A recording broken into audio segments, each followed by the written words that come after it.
Shalom to you, my friends. My name is Isaac from Trego Studios, and in today's tutorial I want to show you the basics of OBS software which you can use to live stream your church services. I'm going to do an overview of the software so that I can get familiar with the interface of the software. So I'm going to start by launching my OBS software right now.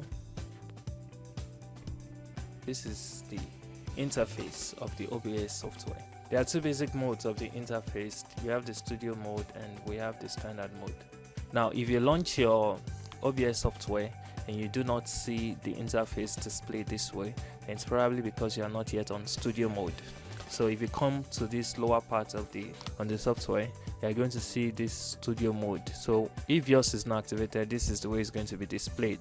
If you've not activated the studio mode, this is the way it's going to be displayed. But you can click the studio mode to activate this kind of display. Now, what does this display represent? Now, on the left side, you have the preview. We have the preview monitor. This part of the screen is called the preview monitor, and we have the program monitor. Now, the preview monitor is where you can check or you can preview, just like it says, you can preview whatever content you want to publish to your live stream. Basically, whatever is on the program view gets displayed on your live stream, but whatever is on the preview, it's not yet displayed until you translate it into the program view. Now, this at the top here is the menu bar. I'm not going to go through all the details of each of these menus, but I'm just going to show you the basic things that you need to know and understand before you can live stream in your church service. Now, starting with these monitor views, we have the preview monitor here and we have the program monitor. Now, the preview monitor is where you check whatever content or whatever file, maybe it's a video file or an image file, design, graphics that you want to show to your live stream. You get to check whatever source it is right on this preview before you translate it into the program view. Whatever is on the program view, once you start live streaming, is what is going to be displayed, regardless of what is showing on your preview monitor. So how do we bring things into this, into this software? Like, how do you get your camera into the software? How do we get your designs into the software? So that's where this part of the interface comes into play. Now, at this lower part, you will discover that we have scenes here. This is the scenes, and we have the sources here. Now, the scene is the one that houses the sources. Now, your sources could be your video file from your camera, it could be a design, it could be, you could even want to capture your screen, like that is your desktop. It could be a feed. Any kind of input you want to show is going to be shown. You have to derive it from the source, but that source will be embedded in a scene. Now, you have to start by creating a new scene before you can add any source into your software. Now, the first scene I have here is the main camera. You can title it anything. You can rename it by right clicking and pressing rename.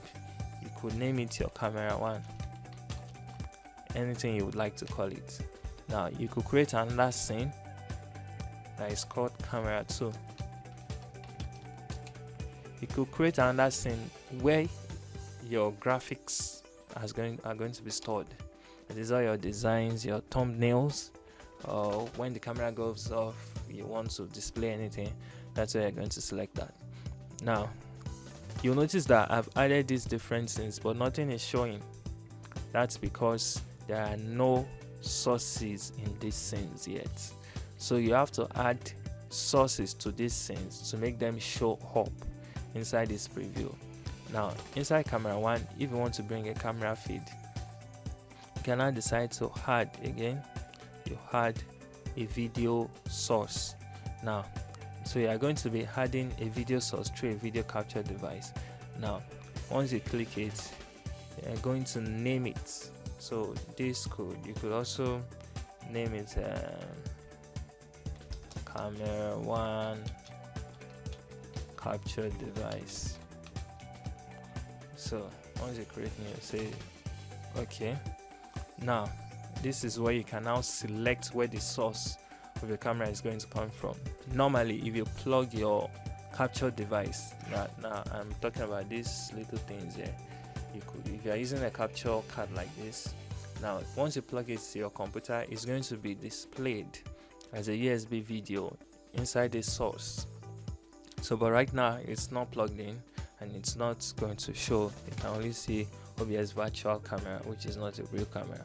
So once you select that, if you were actually using a real capture card, like you were actually adding a real camera into the source, then you're going to see that input displayed here. So and you press OK. Now you notice that camera 1 suddenly has that input which I added. Now camera 2 is blank, but camera 1, that's the camera 1 scene, has this source. Camera 2 does not have this source. To add graphics, I can decide to add an image file.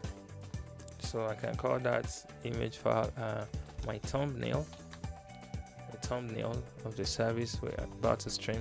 Now you will have to browse and search for where your thumbnail is located inside your computer for you to be able to, you know, select and display it. So I have some thumbnail designs here which I'm going to use as an example. Alright, so let me use this from our recent Bible study. Now once you select it, you can press OK. Now you notice that it is not filling the screen of the preview window. If you transit into the program this way, that's the way it's going to be displayed. Notice if I press transition now it shows what is inside that is I've transited into that graphics scene. But the way it sees inside the graphics, that's the way it's displaying.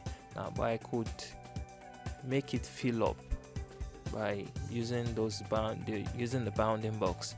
Now, when I stretch that bounding box, then I can make it fit. Or another way is to right click and you'll see transform, and from transform you can say fit to screen, and that's just going to fit exactly into your screen. You understand? So notice that it has not been affected on the program monitor because I adjusted in the preview. I'm here to transit it into the program. So when I transit again, even though it's the same source, then it's going to transit. Now notice the way it is transiting. When I press transit, you notice that there's a swipe. The reason is because the transition option that I have set here is a swipe. Now if you come down here, you see scene transitions. Now I can change it to become cut or fade. If I choose fade and I transit now, you're going to see that it's going to fade into the next scene instead of the other swipe that it was there before. Now you notice that there is also a swipe. Now there's a swipe, you know, control here, which I can change. I can decide to make it anything apart from the swipe. So, but the general transition, you correct it down here where you have different kind of transition. Scene transitions. So usually a cut is fine. If you are just starting a live stream, you can fade into the live stream. But if you are finished a live stream, you can fade out of the live stream so that you can fade to black. So that's what this is meant for. So, and you can also manually adjust the transition by using this slider here. You know, when you slide it, it flates at your own pace, slightly into the next scene, and like that. And that's going to be the equivalent of if you had a video switcher. You know, there is usually this bar in a T-bar. It's called a T-bar on the video switcher, where you can gradually fade into the next scene or the previous scene, or change sources basically. So alright, so I notice you can decide the time it takes for the transition to happen. Presently set to 300 milliseconds. You can also add videos. For instance, if you want to create a new videos, a new scene to house our video content, or we could have a video ad that I want to display. So inside the video ad, you can now add a video source. Instead of using an image, you're going to use a video source instead. So that's going to be a media source. Now it's going to be an image. Again, it's going to be a media source. Now you call it let's say I have an ad that I want to display right here. So if this is my ad and I press OK, alright, so I'm going to search for where that hard is located. Okay, now you can click loop if you want the video to loop every time you play it. Now you notice that it's not playing yet. The reason is because if you come back to the properties, it's only set to play once the source becomes active. So in other words, when I cut to this scene, you see that it start playing. But while I was at the preview, I didn't have the opportunity, to be able to preview what I wanted to post. If you want to be able to view it, then you have to remove that property that says restart playback when source becomes active.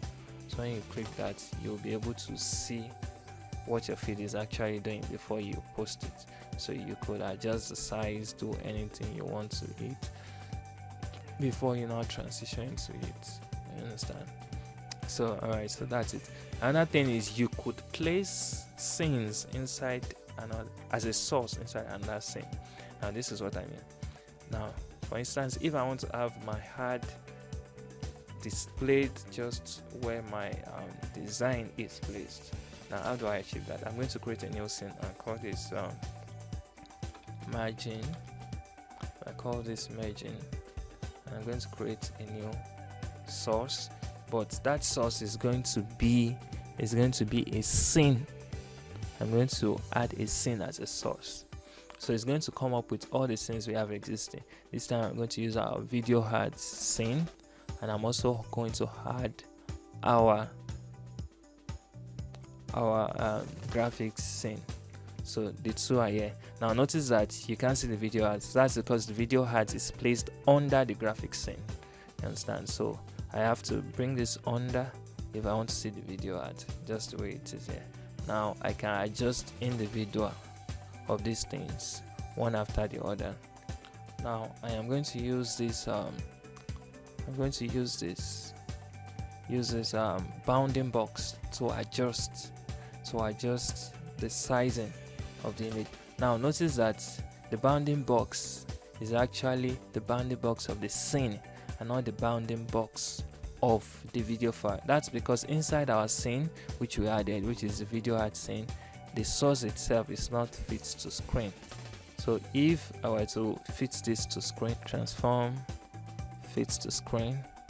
Now when you go back to the margin, you notice that the video HUD has overridden the graphics. Now if I hide it, you're going to see the graphics. If I put it back on, you're going to see it display. Now if I want to show the two, I can now reduce the size, and then you're able to see. Now I can now display this merged design. Notice that this margin scene has our video HUD scene inside of it and a graphics scene inside. So this margin scene is going to be dependent of what happens to this to these individual scenes on their own. So this is what I'm trying to say. So if I go into the video HUDs now and I switch off that particular source, notice that on the margin scene, even though the video HUD is active there, now there's nothing displayed. Now you see the bounding box showing that there's actually that particular scene located there. Now but because I've switched it off from this source, which is inside another scene, so that's why it has gone off. But once I turn it back on, I can see it again. Now this section of the interface is where the audio comes from. Now notice that I have an audio source from a HUD video right now. So the HUD which I posted has an audio source, and that source I can control the volume of the audio right here. If I increase it, I can decrease it, and I can actually choose to mute it. You understand? So if I don't want any sound to be heard, so that's it. Now but if I want to bring add audio into my mix, that is, for instance, you're live streaming, how do you bring your audio into your live stream? Now in this case, you have to get the audio source directly from the mixer. Now how do you bridge your mixer to your computer? That's where you need an audio interface. You can watch my video on equipment or live stream and to understand how you can do this connection. Once you plug your audio interface into the computer, then you can now select that particular interface as the audio source. In this case, if I want my main audio to be from my audio interface, which is plugged into my computer right now, I can choose the properties and decide which device I use as my input. If I'm using a Behringer audio interface right now. If I select that, you will notice that as I am speaking, actually my voice is being read into the interface, right into the software right now. Yeah, that's because I'm recording this particular tutorial on that Behringer interface. So I can decide to mute it and you won't hear anything. I can decide to mute that for the audio and unmute this so that the only thing you are hearing is actually from the mixer. So coming to this other setting, the control tab of these settings. Now start streaming. Once you press start streaming, you are going to be connected to whatever streaming platform you are using, either that's on Twitch or Facebook or YouTube. Now, but that's not going to work until you have properly made some settings inside of this software. So if you press start streaming now, apart from the fact that it's not even connected to the internet, I've not done those settings. So you notice that it says hostname not found. So there can't be a connection until you do these settings. So start recording. Once you press start recording, whatever comes out from your program monitor will be recorded. So that could be useful if you want to record your live stream mix. You could use that and start recording so that you won't have to edit again in post-production. So that's what the start recording is meant for. Now if I go to settings to make those settings, so coming to stream, basically you will need to set settings in the stream. Now I'm going to select your service, that is, are you live streaming on Twitch or YouTube or Facebook or Twitter or Restream, whatever it is you're trying to, whatever platform it is you're trying to use to live stream. So if it's a Facebook live stream, you select Facebook Live, and you will have to copy the stream key from your Facebook Live video. Now I'm just going to go show you a sample right there. I'm going to put on my data right now and show you how you can get your stream key. So if you go into your Facebook account, if you have a page, go to the page, you'll see this icon that says go live. I mean, you see this icon that says live. So once you click this icon, now you select create live video.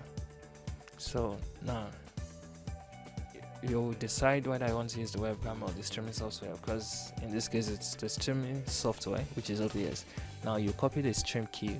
This is a stream key you need to copy. Just click copy and then go back to OBS and then paste it right here. Once you paste it, press OK. Now once you press start streaming, once you see that it's right stop streaming, then you know that you're actually active already. And once you see this green box here, you will know what your connection is like. So you notice that on my Facebook page, it's already displaying what I have on the streaming software. It's displaying that right now, what your connection is like. So you can see that it's even saying the same thing I'm saying actually. It's already displaying. Alright, so I'm going to mute that so that it's not going to get confusing. Alright, so once you have that connected, you can decide to go live on your Facebook. I'm not going live right now, so going back to, I'm going to stop this stream right now. Once you stop that streaming, you are not going to see this feed again on your software. You're going to notice that it's going to go off after a while right now. Yeah, you see. So it says connect streaming software. Now that's because I have stopped streaming on this software. Now going back to our settings, that's how you connect your software. Now going back to the next settings, which is the output. Now inside this output, you can decide what is the video bitrate for your live stream. Now basically, I'll recommend that you do this by testing the data speed you are using actually. So by that I mean you can go to search for internet speed test and just say run speed test. Now just to check your upload speed basically. Now according to this data, my upload speed is ranging around 1.23 megabits per second. So it says 1.24 megabits per second. So basically the ideal thing is that you want to use half of that megabit. So let's say 1.24 megabits, that's like 1240 kilobytes, because our video bitrate is in kilobytes now. So if I use half of that, I'm safe from 600 kilobytes per second. That's provided that I'm not going to be connecting any other thing, any other sources to my internet. So that is, this computer for streaming is the only one dedicated to this internet facility. So but for our church, we find out that having 300 kilobytes per second, so it's fine, because we use the same internet for some other things within the church. So notice that this video bitrate is going to affect the quality. If you have a video bitrate that is too high for your upload speed, you are going to experience lagging. So you notice that the green box that displays down here is going to be displaying red. You're going to be seeing some missed frames that you've missed. That's going to cause lagging. So it's better to find that sweet spot between your internet speed and your video bitrate. You can also choose to reduce the audio bitrate. 128 is standard, it's fine, it's okay. So if you go lesser, of course you lose more audio quality, and you also get reduce the risk of lagging if you go lower, depending on your internet speed. But 128 is fine. You shouldn't go lower than 128. That's fine. So if you decide to record your program view, you can choose where you're going to save that. So the default position presently is on the video of the local disk on this computer. So you can choose the recording quality, whether you want it to be the same as stream. In that case, it's going to be using the same quality is using to live stream to record, which is not always what you want. High quality, this is going to generate the higher you go in the quality, is going to be demanding on your CPU. So you have to choose that wisely. Just if you choose high quality, I think that's fine. High quality medium file size is fine. But if you have a stronger computer that can handle the encoding work, then you can go higher. Lossless quality is going to be very huge. That means you must have enough space on your local hard drive before you choose that. Just make sure for either of them, just make sure you have sufficient space on your hard disk before you go live. Alright, so your recording format, you can choose MP4, MOV, whatever suits your choice, whatever you like. So that's concerning the output. Coming down to audio, this is where you choose the sample rate. You can choose 44.1 and 48. Either of them is good actually. You can use a stereo mix or use a mono mix. Alright, so either of them is fine. Now here you can disable your desktop audio. That is, if you don't want the audio coming from your computer to be heard at all, then you're going to click disable under the desktop audio. For both, you are just going to click this display. Now my mic is being read into this sample because my mic auxiliary audio is set to the Behringer. You can have multiple auxiliary audios from different sources, and then you add those different sources through this platform. So those are basic things you need to know. And your base canvas, this is the resolution of the stream, so you can decide to make it lower or make it higher. Basically, I think that covers the major things you need to know about your broadcasting software, the OBS software. Yeah, if you have any questions, you can leave them in the comments. I'm going to be answering your questions. If you're a media volunteer in your church, you can consider subscribing to this channel and also click the notification bell so that you can be notified anytime we post a new video. We post videos to educate media volunteers on how to make their service more effective. Thank you for staying to the end of this tutorial. I believe you've learned one thing or the other. Until I come your way next time, God bless you.